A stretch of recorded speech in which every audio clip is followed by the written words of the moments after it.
E nas considerações finais, eu passo aqui a palavra para a nossa Fátima. 5 minutos para dar o seu boa noite, dar tchau para todo mundo e se divertir um pouquinho.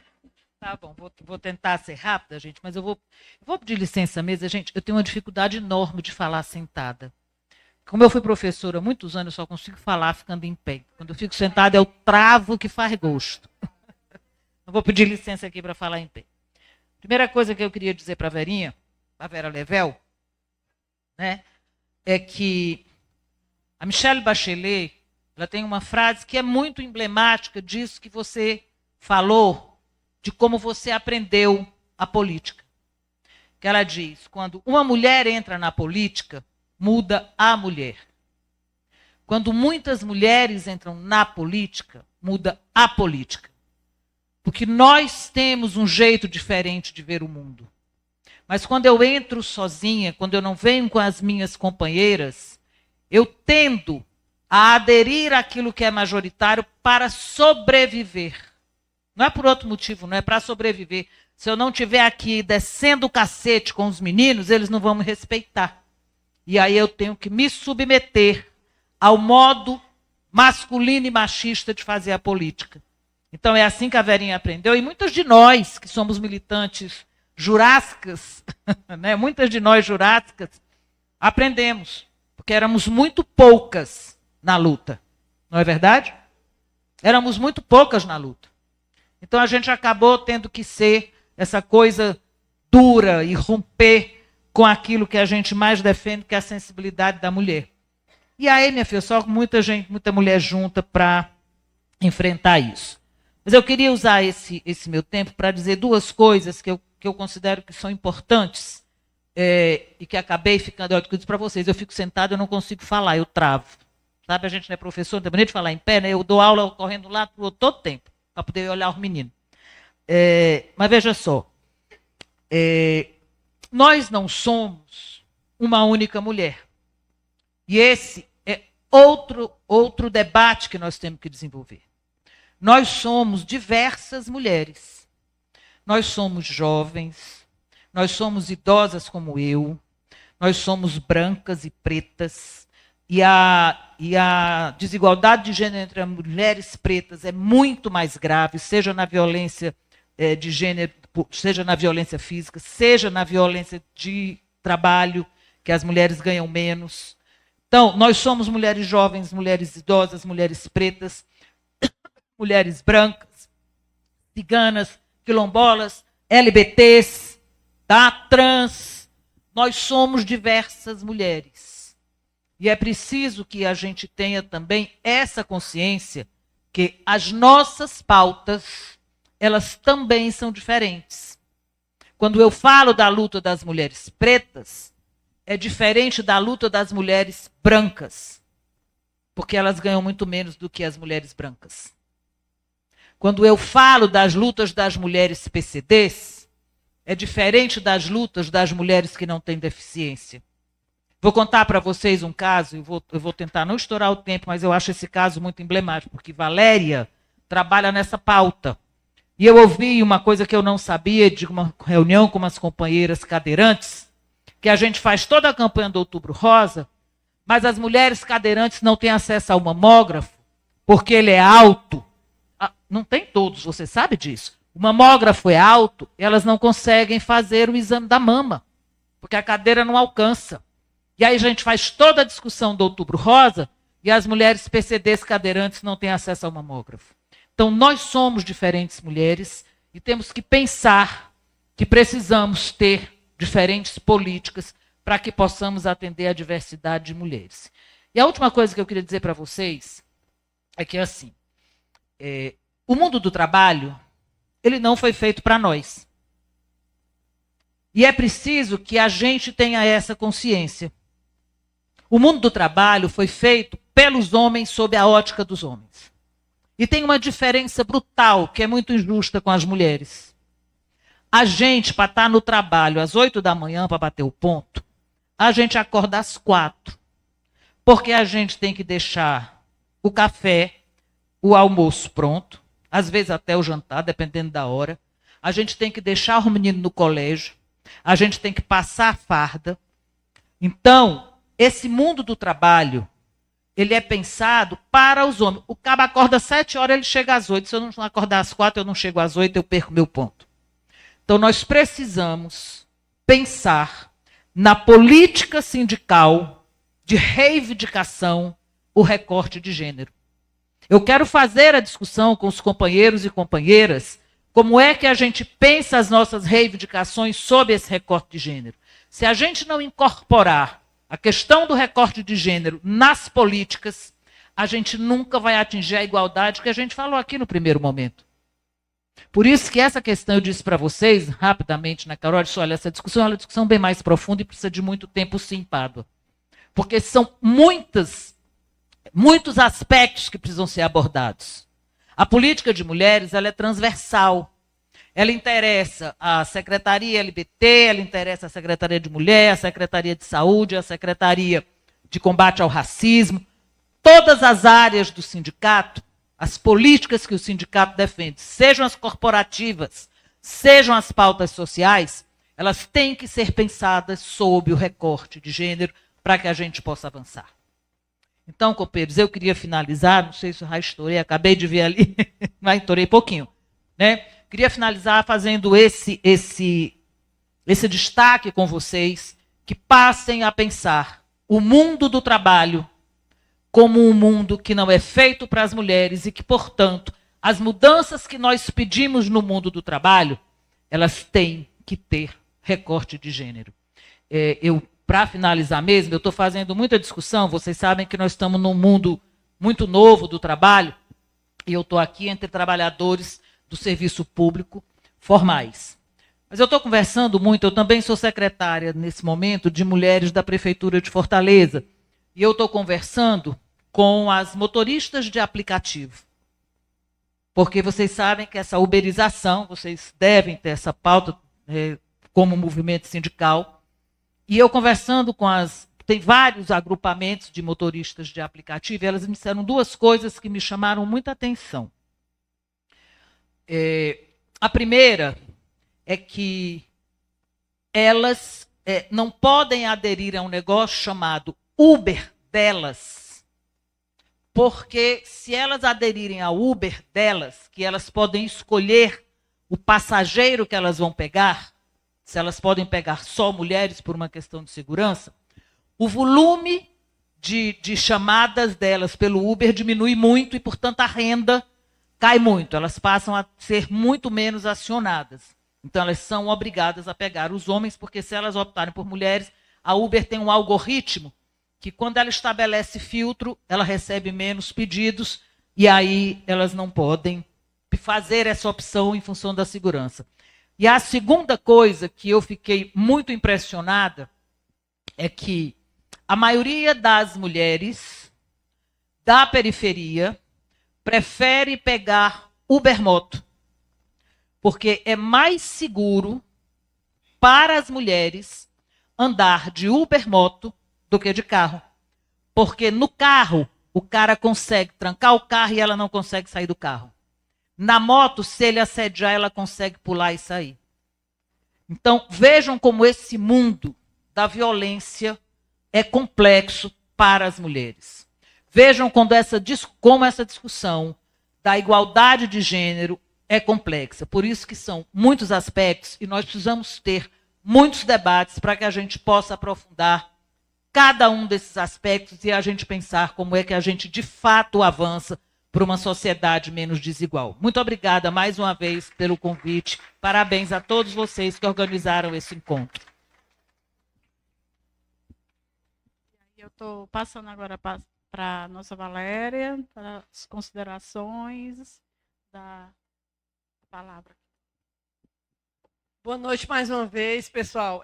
Realmente tinha que ser muito mais tempo, porque cada mergulho é um flash, realmente. Né? Só as coisas que a Fátima trouxe aqui são coisas curiosas que a gente nem imagina que acontecem, mas acontecem de fato. Mas dizer, pessoal, que no serviço público a gente está mudando o perfil também, porque nós, Pada, você sabe da nossa luta lá, quando a gente foi dar apoio ao pessoal da FunSaúde, Esse pessoal está entrando agora no serviço público, eles estão vindo e também, à medida que eles estão chegando, nós estamos traçando um perfil.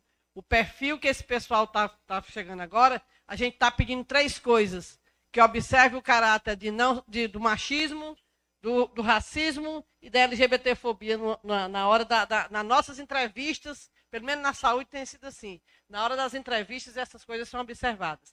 E o Ceará também está com 5 secretarias novas, que nós vamos ter um outro perfil de servidor público, né? Secretaria dos Povos Indígenas, Secretaria da Diversidade, Secretaria da Mulher, Secretaria dos Direitos Humanos, Secretaria da Juventude. São 5 secretarias que vão... Não, ainda tem mais. Essas secretarias, elas vão acabar trazendo outro pessoal, né? Nosso governador Elmano realmente teve a sensibilidade de criar essas 5 secretarias. E a gente quer dizer o seguinte, pessoal, nesse formato de vida que a gente quer fazer, hoje aqui a gente ouviu alguns relatos, tipo da companheira Socorro Muniz, tipo de outras pessoas que ficaram se imaginando como é que essas coisas que nós trouxemos aqui na mesa refletem lá no mundo do trabalho diretamente, né? A gente quer lembrar também que na questão, a formação sindical, que a gente tanto prima por ela deve perpassar por essa formação de questões também de diversidade. A questão do letramento, a gente cobra muito, não dá mais, pessoal, em pleno 2025, para um servidor público ou qualquer outro empregador, seja do segundo setor também, ou do terceiro setor, dizer que não fez cometeu essa ou aquela arbitrariedade porque não sabia. A questão do nome social, não dá mais, pessoal, é uma lei desde 2012. Não dá mais para constranger as pessoas porque não faz uso do nome social. A nossa formação sindical, eu tive a honra de fazer uma formação social, aliás, sindical boa, que foi lá em Cuba, né? Nós nos formamos lá na Lázaro Penha, que alguns aqui tiveram a oportunidade, alguns que estão ainda em outros sindicatos, se formaram conosco lá em 2008 e foi uma grande formação sindical. Realmente foi uma formação que fez toda a diferença. E, por fim, dizer que o grande recado que a gente deixa é que nos enxerguem como pessoas. Quando for imaginar que a mulher que vos fala aqui é uma mulher lésbica e que por isso pode trazer toda uma carga de preconceito de vocês, imagine que essa mulher é uma boa administradora hospitalar, é uma ativista, faz o papel dela, sou uma boa filha, faço o meu dever de casa todos os dias, com competência. Aonde eu me meti para fazer alguma coisa, eu dei meu recado. Então, não é a minha orientação sexual que vai fazer a diferença. Então, nos enxerguem como pessoas que somos, como pessoas negras, como pessoas LGBTs, como pessoas... Eu acho que é isso que faz a nossa força. E dizer que lá na época do Hospital da Mulher, quando a gente já fazia o ativismo lá, naquele momento, Fátima, a nossa querida Maria da Penha, lá tem 3 placas nossas de ativismo social no Hospital da Mulher. Uma é dizendo que aquele hospital tem a responsabilidade de cuidar das mulheres de forma inclusiva. Essa questão dos mamógrafos móveis é só questão de esclarecimento. Desde 2010, que os mamógrafos, a indústria que faz os mamógrafos, a classe médica e principalmente as mulheres dizendo isso, todos os mamógrafos hoje não são inclusivos, mas os antigos. Porque de 2010 para cá, fabricados de 2010 para cá, todos são. Inclusive o Ceará deu um grande exemplo de saúde pública, quando as nossas policlínicas, em 2014, todas as policlínicas nossas têm mamógrafo inclusivo. O que é isso? É aquele que tem a bandeja regulável. E nós, do Outubro Rosa, de 2015 para cá, assumimos o compromisso de ser 100% inclusivo. A gente faz Outubro Rosa sindical, aqui as companheiras já sabem, todo mundo sabe. Outubro Rosa quilombola dentro do quilombo, Outubro Rosa indígena dentro da aldeia, Outubro Rosa LGBT diretamente dialogando com as LGBTs, lésbicas, bis e transexuais. Outubro Rosa, povo de terreiro, dentro do terreiro, que não é fácil, quase nenhum profissional de saúde quer ir, vocês sabem disso. Então, assim, são coisas que, cada coisa que a gente vai falando aqui, a gente vai lembrando, e por fim dizer que o nosso último exercício que a gente está fazendo agora de cidadania é revendo todas as fichas do SUS, que eu não sei se vocês sabem, na ficha do SUS não tinha os campos para você responder corretamente. Raça, cor, etnia, orientação sexual. Então, como é que você ia fazer política pública sem ter os dados? Então, desde que a gente assumiu lá em 2023, que nós estamos com um diálogo permanente, e o ministro Padilha agora colocou isso como uma determinação que até o final desse ano, todas as fichas do SINAM, a ficha de notificação compulsória tem que ter o campo para responder raça, cor, etnia, orientação sexual e tudo mais. Então, dizer que realmente a gente fica à disposição lá na Secretaria de Saúde, enquanto servidoras. Continua aqui, filiada ao MOVA, se sempre que eu posso, eu estou na ativa para para fazer meu trabalho. Já me prontifiquei aqui de dar o reforço na Secretaria da Diversidade e amanhã vamos ampliar o nome dessa secretaria para a diversidade, a inclusão e a equidade. Contem comigo também na Secretaria de Mulheres, que eu estou sempre à disposição. E a minha companheira Irani, que não está aqui na saúde, ela sabe que a gente cobra muito dela, porque inclusive no plano de lutas que a gente vai apresentar amanhã, uma das coisas que a gente vai cobrar é que a Secretaria de Saúde garanta que o MOVA se ocupe a nossa mesa de negociação lá e a nossa mesa do SUS. Obrigada, pessoal. Agora, nosso Regis vai dar o nosso final. Refletir, né, sobre a importância desse momento, porque é na formação contínua que a gente enfrenta o racismo lá na base. Por que é que eu faço esse apontamento? Com a vivência. É impossível o indivíduo querer falar da questão LGBT a mais se ele não vivencia. A narrativa que a mãe fez aqui, e pelo que eu percebi, está sendo gravado, esses recortes, né, para a formação é valioso. É impossível a pessoa branca, né, falar do racismo se ela ocupa um espaço de poder onde ela jamais vai ser parada pela polícia por conta da sua cor.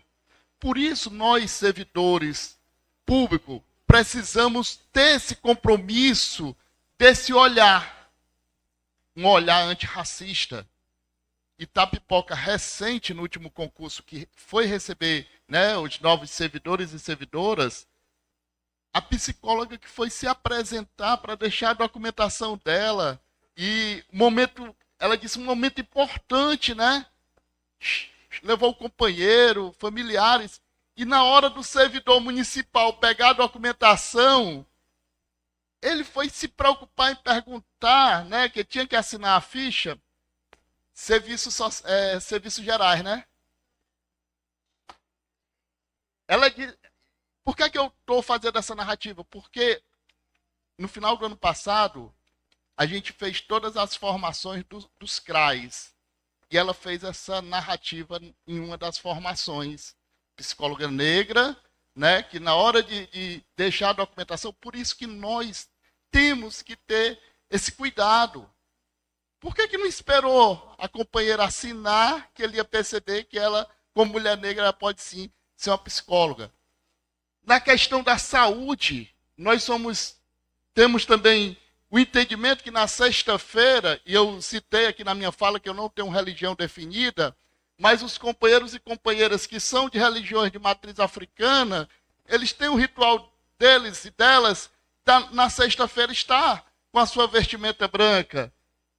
E um companheiro, né, precisou da UPA.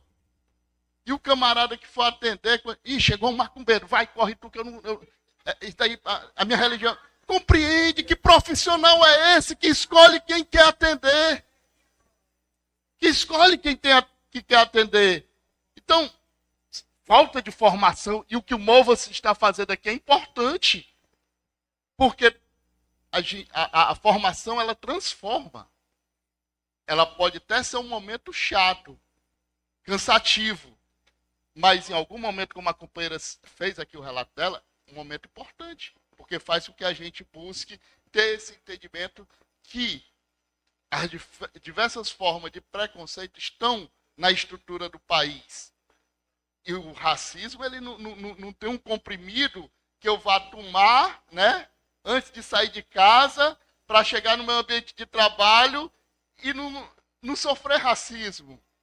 Está entendendo? E que muitas das vezes o racismo começa dentro da nossa própria casa, porque é dentro de casa que saem os apelidos. Asfalto, carvão, café, Pelé, enfim, é dentro de casa, não é na rua. Não é na rua. Aí ele vai contemplando toda a estrutura no qual esses corpos estão inseridos e inseridas. Então, fico muito satisfeito, né, mais uma vez, em ter recebido esse convite e estar também aprendendo com vocês. Muito grato.